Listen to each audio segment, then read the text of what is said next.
a la conferencia de la licenciada en psicología Oriana Vilches. Oriana es... perdón.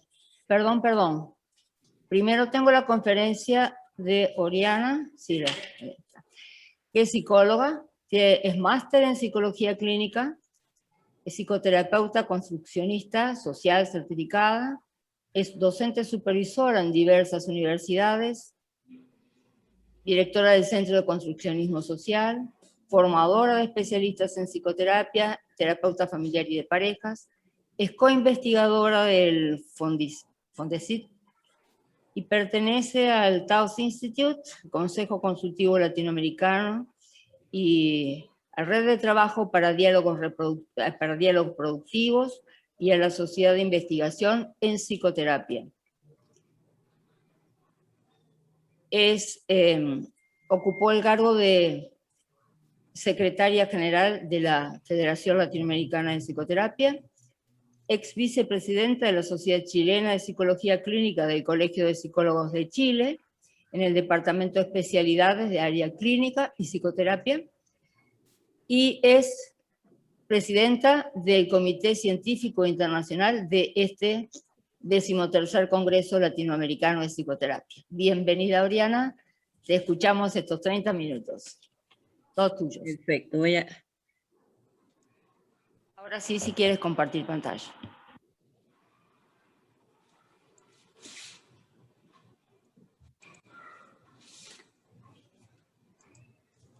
Y para ponerla grande, ¿cómo se pone?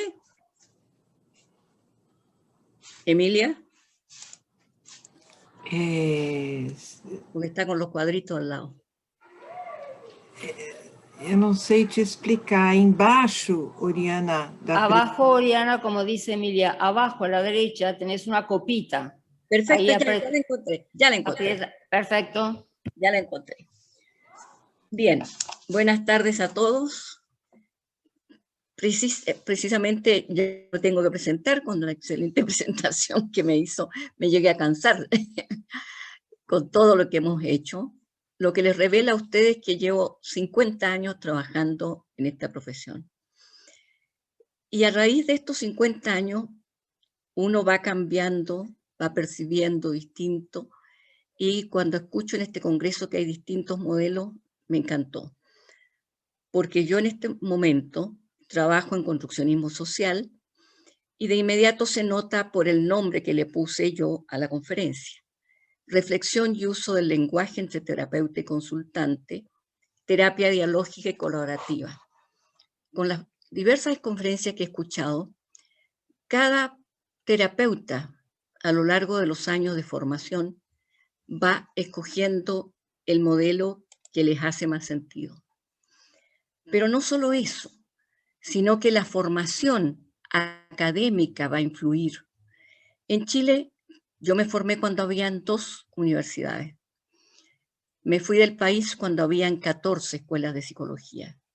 Y cuando regreso 20 años después, habían 140. Se me olvidó averiguar cuántos programas de formación de psicólogos hay en este momento. Lo otro que nos está influyendo, los años de ejercicio en la psicoterapia. Ya les dije que yo ya llevo 50 años trabajando, pero a su vez va a influir a dónde hemos trabajado. En hospitales, centros de salud, en la universidad, en colegios, centros profesionales, consulta privada o juzgado. Estos mensajes son especialmente para los psicólogos jóvenes, porque lógicamente cuando uno ya lleva mucho recorrido ha trabajado en muchos campos. Pero no solo eso, sino que como psicólogo hacemos la práctica que la universidad nos exige y a mí me seleccionaron trabajar en colegio. Y con el transcurso del tiempo me doy cuenta que efectivamente no trabajé como psicólogo escolar, sino que trabajé como psicólogo clínico, porque esa era el área que yo había estudiado con más gana y yo no iba a estar asesorando, yo no iba a estar asesorando organización como psicólogo. En otro momento uno se dedica a trabajar también adolescente y después termina trabajando con adultos, parejas, familia o comunidad. Eso es que uno va tomando una opción según lo que le va haciendo más sentido. Yo he gozado con todos los campos que he trabajado, pero efectivamente en estos años estoy en la etapa de trabajar con familia. Al mismo tiempo vamos a trabajar con focos terapéuticos. Cuando yo trabajé al comienzo, trabajaba con cuadros clínicos y diagnósticos. Y en este congreso hay mucha gente que sigue trabajando en esa línea. Actualmente yo trabajo más con los dilemas que tenemos que resolver. ¿Qué estamos viendo en eso? Ahí están los distintos campos que uno está trabajando. ¿Qué estamos viendo? Que durante el trabajo con terapia van apareciendo distintos modelos. Y ese ha sido mi recorrido también, como lo voy a mostrar en otra lámina. Yo los puse ahí, no los necesito leer, pero cuando los escribí me di cuenta que se me quedaron varios afuera y espero que si hay alguna persona que no está su modelo, es precisamente porque yo escogí los que tenía en este momento más trabajados. Pero cuando digo yo que además uno tiene marcos teóricos, hice esta imagen, la hizo mi hijo, no la hice yo. ¿Por qué? Porque aquí influye la trayectoria del terapeuta. Y yo cuando estudié psicología en la Universidad Católica era eminentemente psicoanalítica. Todo el psicoanálisis, en todos los programas aparecía el psicoanálisis. Y a su vez, entre segundo y tercero, nos ponían como condición que teníamos que hacernos un psicoanálisis. Y yo lo hice, empecé a hacerlo. Pero con el tiempo después me retiré porque vi que no me hacía sentido trabajar, por lo menos con ese terapeuta psicoanalítico. Y ahí empieza la parte de la trayectoria que puse yo al comienzo. Yo empiezo a trabajar con niños y empiezo a trabajar en un hospital infantil. Y llega desde Estados Unidos, ahí está la historia, un psicólogo que se había formado en terapia conductual y me empieza a mostrar otra moneda, otra cara de la moneda para trabajar con niños. Y me empiezo a formar entonces en el modelo de terapia conductual. Pero llega justo el momento que yo me tengo que ir del país. Todos conocen el proceso de la dictadura que pasó en Chile. Y me viajo a Venezuela, donde me encontré con ese maravilloso país que no es por adular a Gioconda que está presente, sino que la vivencia que tiene uno de salir de un país a llegar a Venezuela, en que me abren los brazos, me acogen sin exigirme revalidación, que eso acá actualmente nunca se ha hecho. Y me abren las puertas de un instituto que trabaja con niños deficitarios, con niños especialmente niños deficitarios a nivel motor y a nivel cognitivo. ¿Qué me pasa como profesional? Que yo tengo que buscar entonces, ya no me sirve solamente la terapia conductual, sino, o sea, me sirve, pero yo tengo que agregar un nuevo conocimiento, como es lo cognitivo-conductual y como es la terapia cognitiva. Y a su vez, empiezo a trabajar en esa institución y empiezan a aparecer niños muy, muy deficitarios a nivel emocional. Eso le toca al trabajo que presentó Lorena también, ¿no? Y mucho yo podía hacer algo auto de lo que planteó Lorena en su conferencia. Pero llegó un momento que los niños me agredían. Los niños hasta me quebraron la nariz. Tenían unas pataletas y yo me iba al baño a llorar. Llevaba tanto tiempo formándome y no era capaz de trabajar con esos niños. No sé si imaginaron ustedes qué tipo de niño era. Nosotros no conocíamos el autismo infantil. Le estoy hablando de muchos años atrás. Y tuve que empezar a informarme ¿Por qué no me resultaban las terapias conductuales? ¿Por qué no me resultaba la terapia sistémica para trabajar con los padres? Porque esos padres estaban tan afectados como yo me quedaba afectada cuando el niño mordía, agredía, etc. Esa es una trayectoria que para mí me dejó marcada con recursos, con sufrimientos algunos, pero con recursos para decir, bueno, ¿qué voy a hacer como profesional? Y entonces me meto a estudiar en la extraordinaria Universidad Simón Bolívar de Venezuela y saco mi magíster en terapia del comportamiento, pero a su vez llegan los profesionales de Estados Unidos y nos empiezan a informar todo lo que hay de la terapia sistémica en ciertas áreas de Estados Unidos y se me empieza a abrir el campo profesional. ¿Por qué estoy contando esta historia? Porque muchos se extrañan cuando yo digo, yo sé de terapia conductual, yo sé de registro, yo sé de esto otro, pero opté por el construccionismo social. ¿Qué es lo que interesa transmitir? Que va a depender de la epistemología que tenga el enfoque, lo que nos va a servir en determinado enfoque, en determinada etapa de nuestro campo profesional. No es que uno sea que hace una cosa y la otra, sino que ya se crearon los terapeutas integrativos, que yo no me he formado con ella, sino que fui como autodidactamente dándome cuenta que según el tipo de cliente, según el tipo de problemática, yo tengo que adaptarme y tomar algunas técnicas, que a veces puedo ser criticada por eso, que me aportaron la terapia conductual, otras técnicas que me aportó el enfoque sistémico, pero finalmente me quedo con el marco teórico de base, que es cómo me relaciono yo con las personas, cómo me relaciono con los niños, cómo me relaciono con los otros profesionales. Y entonces ahí me cambia, porque evidentemente voy a ocupar cierto tipo de uso del lenguaje con las familias con que yo voy a trabajar.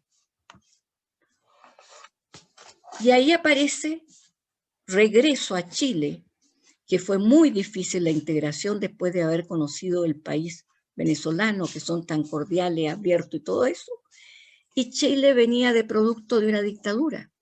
Por lo tanto, habían cambiado los comportamientos, no solo de los adultos, sino que también de los niños. Y cuento esta anécdota. Los niños hablaban bajito. Los niños no hablaban fácilmente con los adultos. Y los adultos también eran reservados. Hasta que empecé, ya tenía más confianza y empecé a preguntar. No sé si pensaron qué puede haber pasado. El temor de la dictadura había marcado a los niños chilenos, porque los padres les habían enseñado a ser desconfiados de cualquier adulto. Actualmente somos desconfiados por el abuso sexual, ¿no es cierto? Pero en esa etapa eran desconfiados por un problema político. ¿Y cómo lo comprobé, Yoconda? Porque me llega un niño venezolano expulsado de un colegio chileno. Y cuando indago, el niño con la soltura que tiene el venezolano, la soltura que tiene para atreverse a decir lo que le pasa, me dice, es que yo le contradije, a lo mejor no fue la palabra, pero le rebatí a la profesora y le empecé a contestar a la profesora. Y me echaron fuera de la sala. Mira qué curioso. ¿Qué quiero transmitirle con esa experiencia? Cuidado a los profesionales jóvenes, que según el contexto cultural del consultante, según el contexto de los profesores, vamos a tener que ir adecuando nuestro lenguaje, nuestra postura como terapeuta y nuestra forma de relacionarnos. Es curioso esa experiencia, porque no logré que al niño lo volviera a reintegrar al colegio, porque estaba contra una política educativa que lógicamente los niños tenían que someterse al respeto y al agachar la mirada, no golpear, pero sí agachar la mirada. ¿Qué me pasa a mí? Yo llego a este hospital donde me reciben psicólogos, psiquiatras, abogados, no todos los centros son iguales, pero ese hospital, como era infantil, habían asistentes sociales y las invitábamos ahí. ¡Wow! Sorpresa para mí. Yo venía de un modelo en que los psicólogos, trabajamos con psicólogos y no nos miramos muy bien con los psiquiatras en esos años. En cambio, este grupo trabajaba con distintas personas, pero no solo eso, me abrió las puertas, me integró, empezó a trabajar colaborativamente, hubo contacto, hubo diálogo, hubo comunicación. No me preguntaron por qué había salido del país, no me preguntaron por qué había regresado. Era una actitud de mucho respeto, de mucha colaboración, con solidaridad, valores y ética. Y entonces encontré un espacio en que por primera vez me sentí acogida más que como me había sentido primeramente en mi país. Y ahí descubrí el construccionismo social. ¿Qué es lo que es el construccionismo social? No es un modelo terapéutico, dice el propio Guermen que creó eso. Cuando yo lo escuché la primera vez me quedé también, wow, me quedé sorprendida. No, es una postura filosófica que orienta nuestro ser, nuestro actuar en la relación con otro y nuestro quehacer como terapeuta. O sea, me cambiaba la mirada de estar pensando distante yo del otro profesional, o distante del paciente, o distante de ver si diagnosticaba o no diagnosticaba, si diagnosticaba al niño o al otro, a ponerme en una postura que iba a ser especialmente relacional, y especialmente relacional a través del uso del lenguaje. Siempre la gente dice, el construccionismo no es solo lo que puede llamarse modelo teórico, como lo decía, pero lo que nos va a servir es cómo nos vamos a ir comunicando. Y después hay algunas personas que dicen, me ha cambiado no solo el quehacer terapéutico, sino cómo relacionarme en la vida en diferentes contextos que participo. ¿Qué es lo que hace el construccionismo social? Desafía nuestras tradiciones en cuanto a aprendizaje y conocimiento. ¿Los voy a echar a la basura a los otros modelos? No, yo trabajo cuestionando qué me aportó ese modelo y si siento que esos conceptos me sirven, tengo el derecho de utilizarlo. Las percepciones son el conocimiento y las percepciones dependen de factores biológicos, psicológicos. Yoconda me va a enseñar mucho de lo neuronal, pero también no nos tenemos que olvidar lo histórico, lo social y cultural. Nos cuestionamos lo que es la realidad. Y yo venía estudiando que todo el mundo dice que tiene conocimiento de la realidad. Y no solo eso, conoce objetivamente lo que pasó. Y ahí aprendo que no puedo llegar y decir, esto es. Yo no tengo la verdad. Yo no tengo la objetividad y por lo tanto, según la persona con que estoy, tengo que respetar que actúe diferente, que sea diferente, que piense diferente y que actúe especialmente diferente y a veces crea problemas, porque uno tiene que tener una libertad, pero darle la libertad al otro. ¿Y qué nos enseña el construccionismo social? Que las percepciones del mundo son diversas, según las diversas son las visiones de los observadores, y que el conocimiento es producto de las relaciones sociales en las cuales estamos insertos. Si nos cambiamos de trabajo, vamos a tener que trabajar con otros conceptos. ¿Qué nos enseña además? Que las conceptualizaciones que hacemos del mundo fueron construidas por el lenguaje. Y el lenguaje utilizado no refleja la realidad, no la representa, sino que la construye. Y los conocimientos que nosotros tenemos, podemos indagar quiénes fueron los expertos que la enseñaron.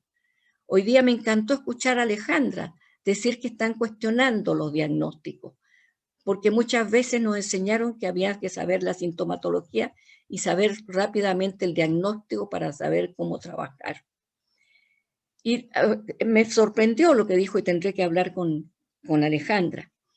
¿Qué es lo que dicen los construccionistas?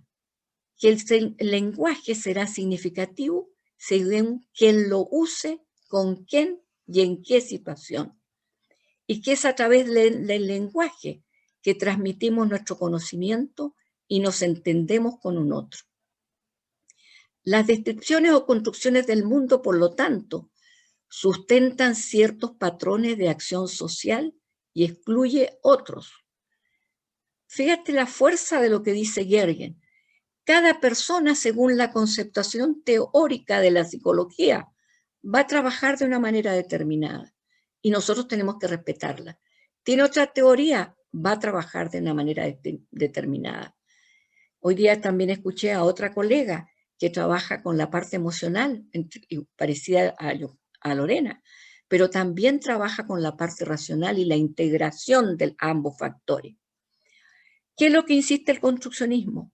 Que los significados se transmiten a través de la narración o de las historias que cada uno cuenta de sí mismo, de los otros y con otros, y que todos tenemos una historia, que son formas que hemos ordenado de la realidad que hemos vivido. Que el lenguaje es construido y estructurado en un relato, es lo que llamamos la narrativa o el discurso, que da sello a un individuo, a un grupo, a una comunidad científica, política y social. O sea, según el discurso que nosotros escuchamos, vamos a saber cuál es más o menos el modelo teórico que está detrás de esa persona. Y no la vamos a juzgar. Vamos a aceptar que viene con ese modelo y vamos a respetar esa diversidad. El discurso es conversación con otro y también es un proceso social. Atento, no refleja la realidad, sino que es un elemento del proceso social mismo. Es un proceso de construcción y transformación conjunta en la conversación dialógica y colaborativa. Mira lo que dice Lax, que es un proceso de trabajo conjunto con un otro, que eso muchas veces se nos... Todo conocimiento se construye y se transforma según los diferentes contextos relacionales, ya sea de la vida cotidiana como del ámbito científico y técnico del saber. Ahí vienen los factores que he escuchado yo con las otras colegas. La familia va a ser diferente según la familia de origen que tuvo, según los amigos que tuvo, compañeros de trabajo. Va a tener una conceptualización diferente del mundo al de nuestro y al de los con que comparte. Veamos en la ciencia. Cuando hacemos ciencia, que yo he hecho muchos años, ahora no estoy haciendo tanto, y bueno, estábamos seguros que esa era la verdad. Yo cuando trabajaba con la terapia conductual iba al salón de clase y le decía a la profesora con falta de respeto ahora, decía, usted dio tanto refuerzo, hizo tanta cosa, es conveniente que haga esto, este otro. No era la Oriana de ahora. Voy a escucharla y le voy a preguntar cómo llegó a tomar esa posición. El lenguaje utilizado entonces ya no refleja la realidad del momento de las investigaciones. No la representa, sino irá variando según los avances de la ciencia, la experiencia del investigador, el contexto donde se realizó y se publicó. Cuidado cuando vemos investigaciones. Tenemos que estar al día de qué es lo que estamos viendo actualmente. El lenguaje tiene un formato preconcebido para pensar que ya existe en nuestra cultura y en nuestra historia, que es transmitido por las personas de nuestro contexto. Atento a lo que nos transmite la televisión, la prensa, hasta los libros. Yo no sé si les pasa a ustedes, pero yo tengo una parte que ya tengo libros que ya no abro, pero hay otros que sigo abriendo. Estamos ciertos que todo conocimiento se construye, se transforma en diferentes contextos relacionales, ya sea de la vida cotidiana, del ámbito profesional, científico y técnico del saber. Ahora, ¿qué pasa en la relación terapéutica? Voy a tener que hablarlo muy rápidamente. Allí existe una conversación en la cual están inmersos los consultantes. Tranquila, perdón, tranquila, Oriana, tenés 20 minutos. Ah, Ya, respiro. Entonces, las acciones y las palabras no significan lo mismo para uno y para el otro. Atentos al uso del lenguaje.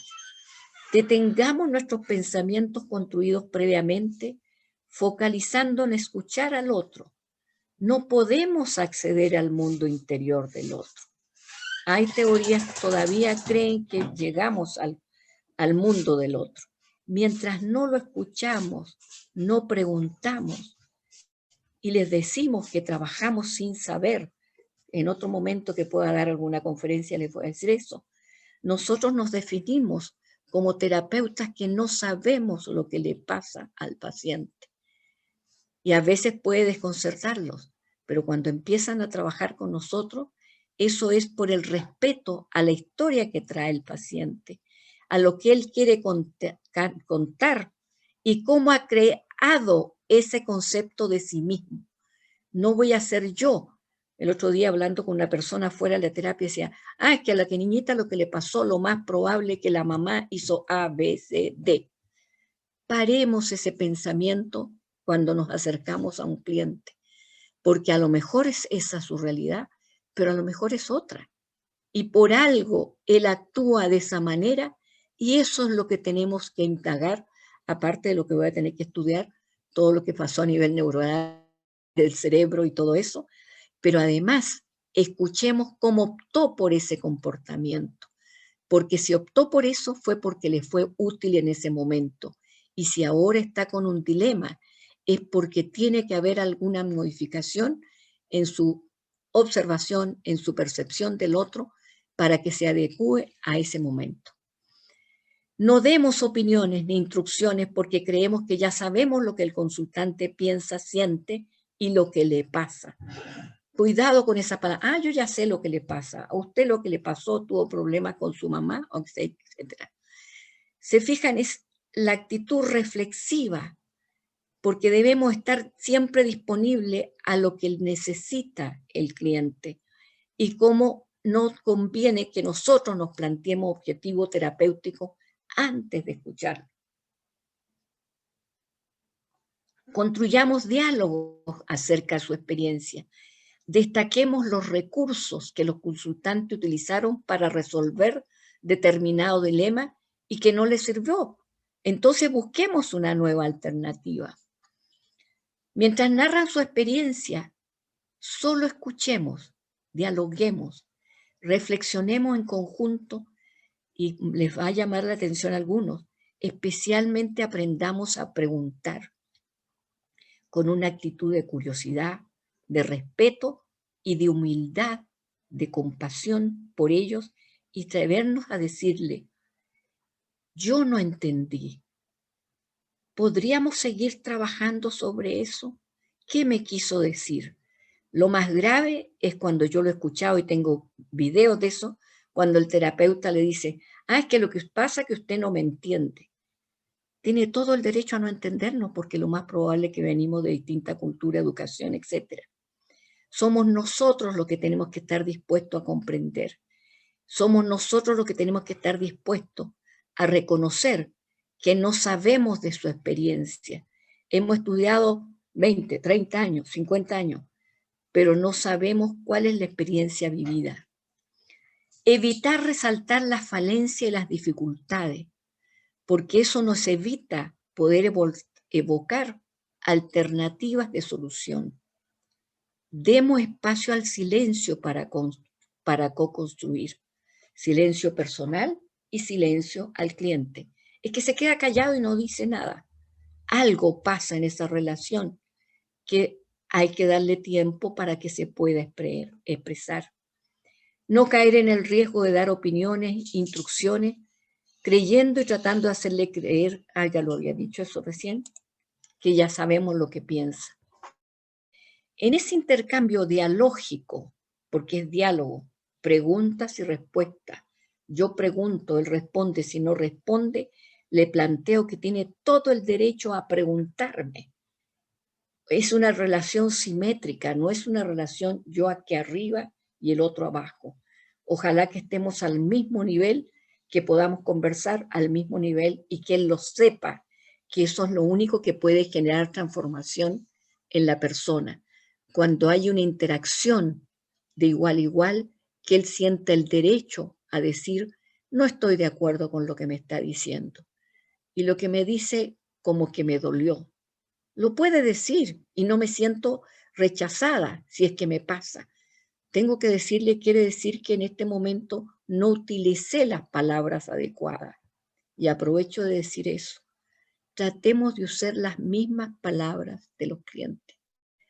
Porque si no, ponemos una separación, especialmente si venimos de distinta formación. Démosle espacio para que el cliente relate lo que para él es relevante. Con su expresión verbal y gestual nos transmitirá su preocupación, su confusión, su cuestionamiento y muchas veces un sufrimiento que se ha constituido en un dilema para él al cual no le ha encontrado solución. Esa visión o percepción de su realidad está impregnada de significados personales propios, únicos, la cual transmite a través del lenguaje con su historia verdadera y válida. Nunca dudemos que él está diciendo algo que no es verdad, lo cual muchas veces se contrapone con la de otros significativos que lo rodea, especialmente cuando trabajo en terapia, pareja, que la mujer se gira y dice, es que tú estás contando tu versión, deje que usted escuche la mía. Ambos tienen una visión del problema de pareja y ambos van a pelear porque le crea el terapeuta una y otro. Y uno tiene que decirle, mire, a ambos los vamos a escuchar. Démosle tiempo a escuchar a uno, démosle tiempo a otro. Expongan los límites también, porque yo no acepto que vengan a pelear y en el momento que se ponen a pelear yo tengo el derecho a decirle, mire, este es un ambiente distinto, vamos a darnos espacio, vamos a darnos tiempo para conversar. El consultante desea escoger su historia, todos los sucesos del presente, pero también evoca el pasado, impregnado de distintas experiencias y hechos que son significativos y que él está proyectando en este presente. ¿Qué es lo que queremos decir? Que en esta relación terapéutica nos permite transformar el foco de interacción y el terapeuta cambia, con todo respeto a los que trabajan más con la mente, con los pensamientos, trabajamos nosotros, pero nosotros trabajamos mucho con la reflexión y con el discurso. Trabajamos mucho más que con sí mismo y estar hablando del yo o del nosotros, trabajamos con la relación, cómo se relaciona esa persona. Desde el fundamento a la flexibilidad, o sea, saquémonos los principios que tenemos y lleguemos como un libro abierto a escuchar. Ellos nos van a enseñar su experiencia, su vivencia, todo el recorrido que han tenido para llegar a consultar. Y eso es tremendamente valioso e importante. De la verdad teórica a la incertidumbre, Arlene Anderson es la persona que, como retrocedo, ahí. Arlene Anderson es la persona que dice, yo no sé lo que le pasa, conversemos, dialoguemos, sigamos hablando. Yo estoy en la incertidumbre porque yo no he vivido su experiencia. Y es increíble que cuando uno le da ese derecho al cliente, el cliente empieza a decir todos los sufrimientos que ha tenido, toda la rabia que ha tenido, todo el dolor, todos los duelos, todo empieza a salir cuando nosotros no le ponemos la teoría encima, sino que les planteamos esta forma de trabajar con ellos. Se dice de la experticia a la colaboración. ¿En qué somos expertos nosotros? Somos expertos en estudiar, somos expertos en comprender. Tratamos una y otra vez de estudiar más para saber, pero ellos son expertos de su experiencia y por lo tanto lo que tenemos es que escuchar es la experiencia que ellos tienen y eso es lo que los hace sufrir. Evocar lo no dicho. ¿Habría algo que usted quisiera decir? Es que no me atrevo, dicen los clientes. Acá está todo permitido, salvo que me vaya a insultar, lógicamente, se vaya a enojar mucho, que pasa a veces también. Pero usted puede decirlo con respeto, que estamos de igual a igual aquí, puede plantearlo. O si no quiere ahora, lo podemos conversar en otro momento. O sea, darle la posibilidad que la persona diga aquello que le ha ido girando sus pensamientos y nunca ha sido escuchado. Esa va a ser la única manera que él crea o ella crea una propia historia de su vida con esos factores que no ha podido dialogar ni con su pareja o ni con sus hijos. Facilitar el diálogo. ¿Cómo se facilita el diálogo? Con preguntas más que con las instrucciones. Por lo tanto, tenemos que tener destrezas en el preguntar. Centrarnos en los recursos. Si nos dedicamos a la falencia, en lo que falló, lógicamente no vamos a tener tiempo para descubrir. ¿Y cuándo tuvo éxito usted? Usted me está hablando todas las veces que tiene problemas con su hijo. Su hijo es irritable, su hijo no atiende, su hijo no se concentra. Y eso lo está escuchando en este momento su niño. Paremos un poquito el diálogo. ¿Qué le diría usted bueno de su hijo? Y la persona se echa hacia atrás un poco y dice, ah, no, que sí es amoroso, sí que es bueno con su hermano. ¿Y cuántas veces le dice usted eso? Se quedan callados los padres. No, pero es que no estudia y me trae malas notas y es inquieto e irritable. Parémonos un poquito. ¿Qué más le diría a su hijo de lo bueno que hace? A la sesión siguiente los padres te dicen, fíjese que no me había dado cuenta todo lo bueno que es, cómo se preocupa, cómo me lleva de repente algo y yo le digo, no, no quiero eso, en este momento anda a estudiar. Y entonces si ellos empiezan a darse cuenta cómo nos relacionamos nosotros con ellos van a aprender con nosotros y nosotros con ellos cuál es la destreza que les va a facilitar esa relación. Eso nos permite construir nuevas alternativas de solución construida con ellos. Nosotros no se las vamos a dar la solución, pero que yo vine para que me dijera para que si me separo o no me separo. Disculpe, aquí no le va a encontrar esas respuestas. Si usted tiene derecho a decir si le sirve este modelo o no le sirve, pero aquí es usted con su pareja que tienen que descubrir si quieren seguir juntos o quieren separarse. Es que la psicóloga me dijo a mí que me separara. Bueno, ese es otro modelo terapéutico, a lo mejor que le recomendaron. Yo no se lo voy a recomendar. Y es muy raro el cliente que no acepte este modelo. Para finalizar, ¿no es cierto? No dar instrucciones, no evaluar, no enjuiciar, compartir. Y una frase de Yergin que a mí me marcó, la relación y la conversación que se establece entre terapeuta y consultante es una danza, aunque yo no danzo, pero sí bailo, es una danza o un baile con su ritmo, sus pausas y su tiempo.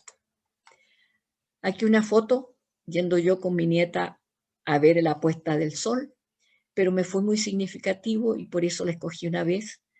Compartimos, dialogamos, reflexionamos, conocemos y comprendemos el mundo, a los otros y a nosotros mismos en la relación. Es lo que da sentido a la vida. Muchas gracias. No sé si me pasé o está bien. Está perfecto, Oriana. Muchísimas gracias por tu aporte. Realmente maravillosa conferencia desde tu tránsito por la vida y por la psicoterapia y por los diferentes modelos que has ido integrando. Realmente muy, muy importante todo lo que nos acabas de aportar y muy valioso. Y en realidad sí, ¿quién es el que nos consulta, no? Es el protagonista de su vida, el resultado de una historia en un contexto y en un momento histórico, igual que tú lo fuiste en ese tránsito que nos relataste, ¿verdad? Igual que todos somos el resultado de eso y estamos en el contexto. Muy valioso. Muchas, muchas gracias. Muchas gracias. Muchas gracias.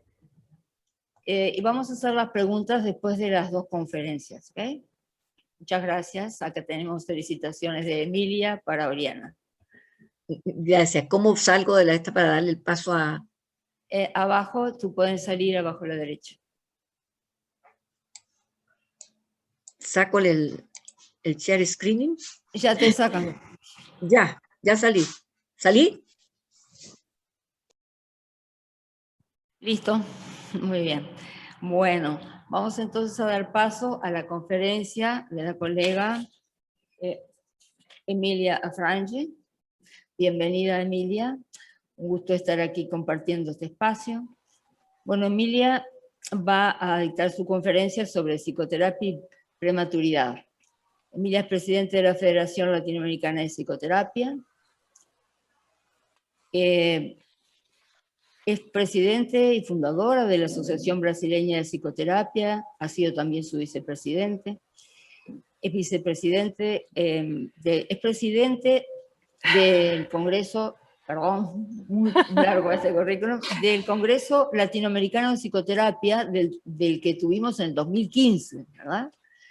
Y también tiene muchas pertenencias. Por ejemplo, es psicóloga y co-coordinadora del Servicio de Psicología de la ONG Viver et Sourire, representante del Foro de Entidades Brasileñas de Psicología en la Federación FNBP. Eso, no sé cuál es esta sigla, FENBPB. É o Fórum Nacional que eu estive por 10 anos, agora eu já não estou mais. Mas, muy bien, muchas gracias. Tá bem, tá bem. Muito obrigada, Maria Esther. É uma alegria muito grande estar acá. E vou apresentar, compartilhar minha apresentação. Preparei por dos... ¿La ven? Sí. Perfectamente. Ok. Yo la puse... tentaré en dos momentos la presentación. En primer lugar, esta conferencia tiene un sentido de verdadera importancia para mí, pues es la última en la que participaré como presidente de la Federación Latinoamericana de Psicoterapia, cargo que asumí con entusiasmo durante 2 mandatos consecutivos. Por eso, elegí presentarles un tema que me ha enriquecido profesionalmente a través del estudio, la investigación y la práctica en los últimos años y que he ido presentando en ocasiones oportunas, la prematuridad. En 2012, comencé a trabajar como psicóloga clínica y psicoterapeuta en una equipo de psicología de la clínica de prematuros del Departamento de Pediatría del Hospital São Paulo. Hace parte de una universidad federal en Brasil. Hospital São Paulo es el hospital universitario de la Escola Paulista de Medicina en un campus de la Universidad Federal de São Paulo con sede en São Paulo. Durante 7 años fui co-coordinadora de este equipo. En 2020 asumí el cargo de coordinadora en que el trabajo hasta hoy. También en 2020 acepté la invitación para integrar la Junta Directiva del Instituto de Prematuros Viver y Sorrir, una organización de la sociedad civil de interés público, que ayuda a los servicios que blinda el ambulatorio de prematuros para bebés prematuros y sus familias. Nuestro principal objetivo es recuperar funciones deterioradas, físicas, motoras, cognitivas, psíquicas, debido a un parto prematuro. Cada año, cerca de 100 nuevos bebés prematuros ingresan a la clínica.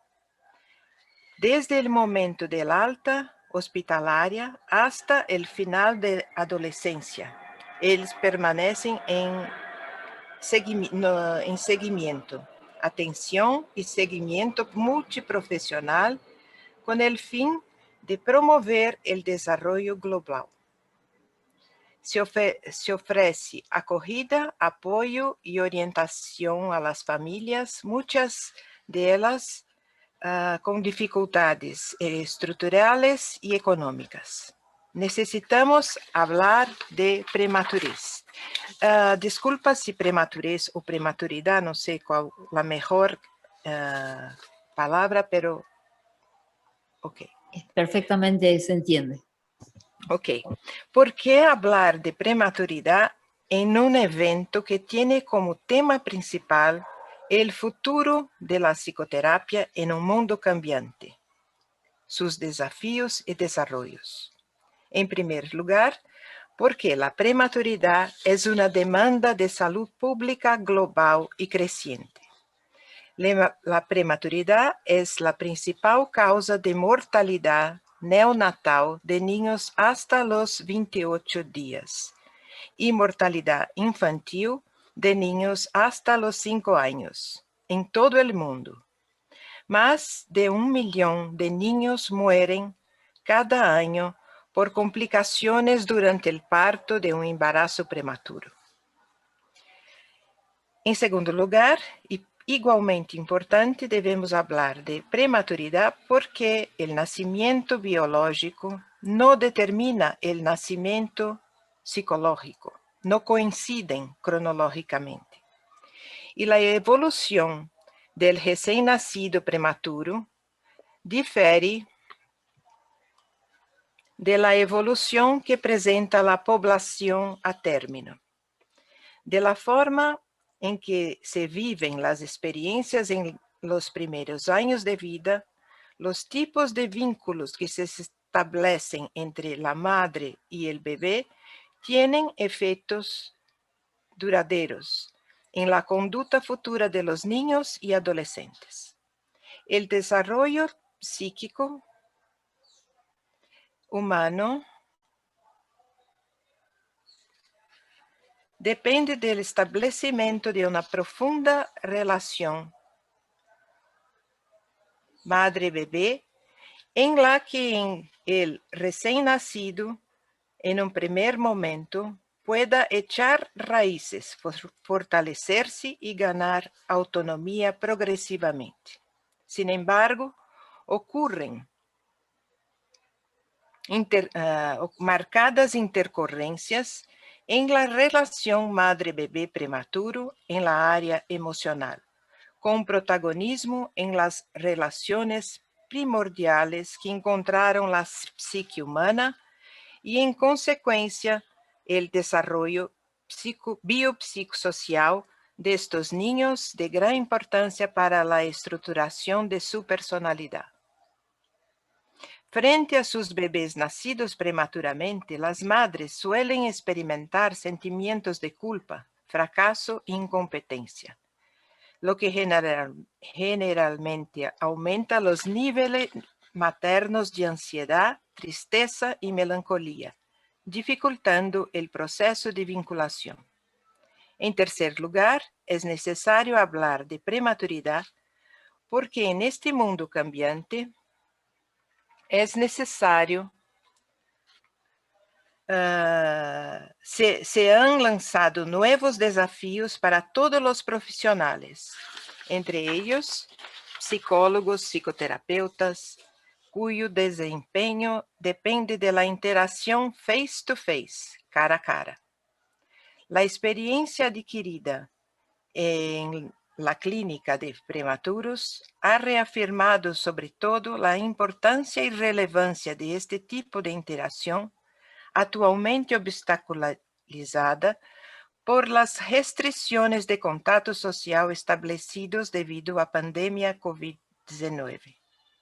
Para superar estos desafíos y minimizar los daños causados por el aislamiento social, las herramientas tecnológicas fueron de gran valor. Una cuarentena de 14 meses puede afectar gravemente la salud mental.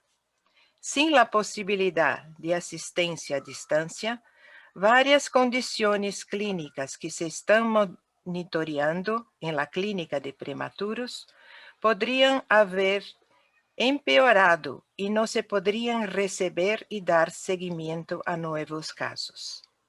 La tecnología entonces se convirtió en nuestro aliado, esencial y indispensable, favoreciendo la continuidad de la atención